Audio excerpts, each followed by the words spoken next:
Bonjour à tous et bienvenue dans 50 nuances de sport.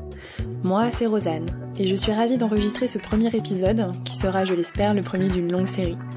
Dans ce petit épisode de lancement, je vais rapidement vous raconter mon histoire, pourquoi j'ai créé ce podcast et comment il va se structurer pour que vous n'ayez qu'une envie, vous y abonner. Ça fait 3 ans que le sport est rentré dans ma vie. Après une année 2015 assez compliquée, j'ai commencé par faire un peu de renforcement musculaire chez moi en regardant des vidéos sur YouTube. Et en plein mois de décembre, j'ai eu envie de prendre l'air et d'aller faire du sport en extérieur. Je savais que pour ma santé, la course à pied serait bénéfique, car j'avais une très mauvaise récup. J'ai donc chaussé mes baskets, enfilé la seule tenue de sport que j'avais dans ma penderie, j'ai pris un cardio-fréquence-mètre pour suivre les battements de mon cœur et je me suis mise à la course. Sans prétention, en me disant sincèrement que si je tenais 2 semaines ce serait bien, mais que si finalement je ne chopais pas le virus de la course à pied, eh bien ce ne serait pas grave. 3 ans après, je peux conclure que le virus est bien installé.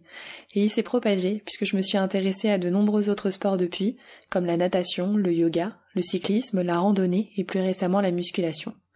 Au-delà des bénéfices physiques, sur ma santé, ma fréquence cardiaque, ma masse musculaire et j'en passe, ce sont surtout les bénéfices psychiques, psychologiques, qui font qu'aujourd'hui je peux affirmer que le sport a changé ma vie. C'est d'abord la course à pied qui m'a permis de découvrir mes limites pour mieux les repousser et de prendre confiance en moi. Et en 3 ans, progressivement, je peux dire que le sport a changé ma façon de voir et de m'approprier mon corps, ma vie, en me faisant rentrer dans son cercle vertueux, celui d'un mode de vie plus équilibré, plus sain.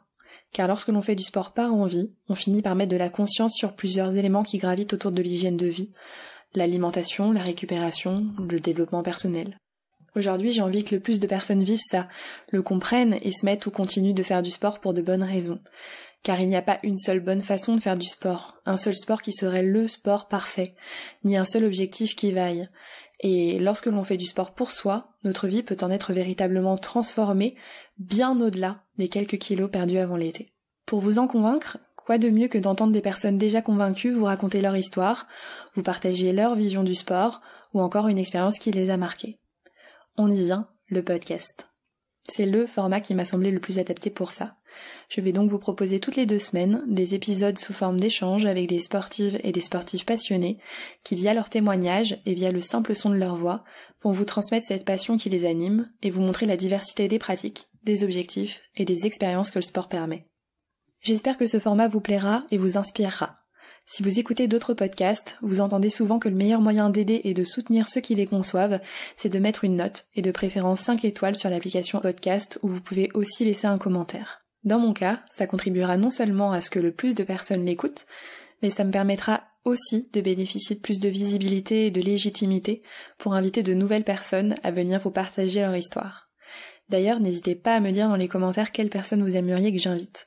Le but, c'est que ce podcast, qui est certes à mon initiative, devienne le nôtre. Avant de vous laisser avec le premier épisode, je tenais à remercier toutes les personnes de mon entourage qui ont cru en moi et en ce projet. Un petit clin d'œil particulier à Vincent qui a créé le jingle, ainsi qu'à Eric de l'agence de communication Gavrinis qui a eu la gentillesse de me créer ce logo qui résume très bien la philosophie de ce podcast, diversité, énergie, possibilité. Allez, cette fois je vous laisse. Très bonne écoute.